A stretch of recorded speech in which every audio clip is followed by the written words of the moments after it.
This is unacceptable behavior, Luce. Don't tell me what's unacceptable behavior. Those two court officers were mine, Fran. Their souls in hell, safe and secure. What, I don't got enough to contend with? Now I gotta deal with God cruising the barnyards of hell, poaching goddamn poultry like some kind of silver foxtail thief in the fucking night. This is bullshit, Fran, and you know it. And I'm not leaving here this time without my satisfaction, so you better do something about it right fucking now. Do something like what? Number one, I'm not testifying in any more of these circle jerks no more. It's like a fucking toy. Number two, I want 2 souls before I get here today, so take a memo and pass it on upstairs. I'll take you and whoever. Me? Yeah, you. I should have claimed you off the dung heap after Lee's surrender. What the fuck are you looking at? I'd like to start my questioning.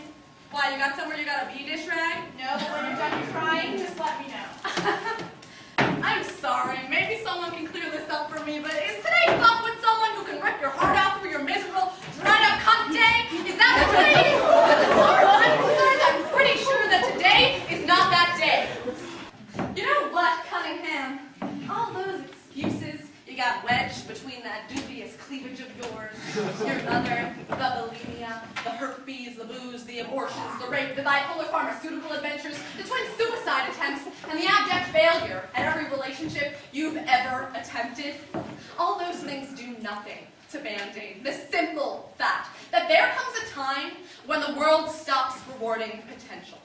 And when that time came for you, you threw yourself the world's biggest pity party and dedicated the rest of your short, pathetic, and consequential life to finding fault everywhere fucking else, but in the return gaze of your own cosmetically altered reflection. Satan, please. I'll buy you me. On a good day, your cock measures 3.5 inches of red. You so much as sneeze. Worse than that, you're a flatterer, and your love of God is utterly false, as is your hair color. And the reason you're so hot for this gray wreck over here is because you're addicted to tragedy and punishment, not because you think you're a piece of shit, but because, El Bayumi, the truth is, you're a bag of hot air and a weakling, and you will never, ever be loved. You'll never be loved either, Cunningham, and that's because you're incapable of giving it. But you already knew that about yourself, didn't you? You can bring the jury back in here, Fran. Never let it be said that the mistress of Tyre stood in the way of truth. No more outbursts. I'm Buddha floating on a lily pad. I'll buy you even. Bring them on in.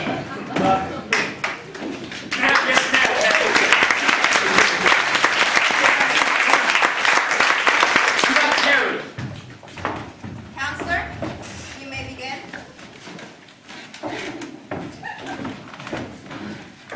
Satan. I apologize for my earlier behavior, Counselor. I had some bad fish at work. You had a long-standing feud with God, correct? No, I love God. You love God? Very much. God made me. Okay, so you say God made you. God did make me. It says so in the Bible. That's not what I asked you. I'm trying to answer your question. No, you are not trying to answer my question. Your Honor, I'm trying to form a response here. Let her answer, Cunningham. Thanks, Bram. Look, I didn't make you people. God did, okay? But there is a design flaw in that creation. He gave you free will, and to balance that out, he gave you the muscle to self-correct. But unlike the free will muscle, the self-correct muscle is not a favorite of you Homo sapiens. I'd say it falls somewhere between colonoscopy and firing squad on most people's holiday wish lists. But that's just it.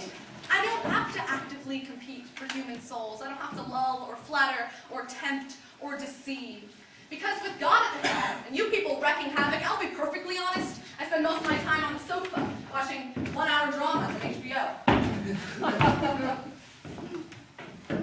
And what? Getting tossed out of heaven, that didn't bother you at all? There's a concept, Cunningham, called playing with cards you are dealt. One can either accept that concept or slowly lose one's mind, heart, and soul. I wish I could be more helpful here, but that's really all it comes down to. Is that so? I'm just a fallen angel trying to keep my dick hard in a monotheistic society. Anything else you want to ask? Why do you love God, Satan? What's not to love? Specifically, Satan, what specifically do you love about God? I don't know where to start. Just pick a spot. I love God because he's all-powerful and all-forgiving. I love God because his justice is perfect. I love God because God loves me. God loves you. Very much. Gift baskets at Christmas, Hallmark greetings, and all the major holidays.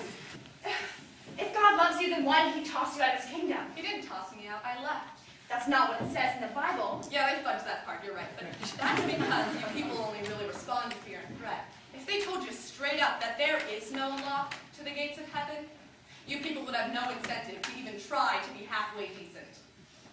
In other words, God lied. God didn't write the Bible. You do know that, right? Of course I knew that. Then why'd you say God lied? Satan, I asked you a direct question and I'm demanding from you a direct answer. The direct answer is that you're completely wrong.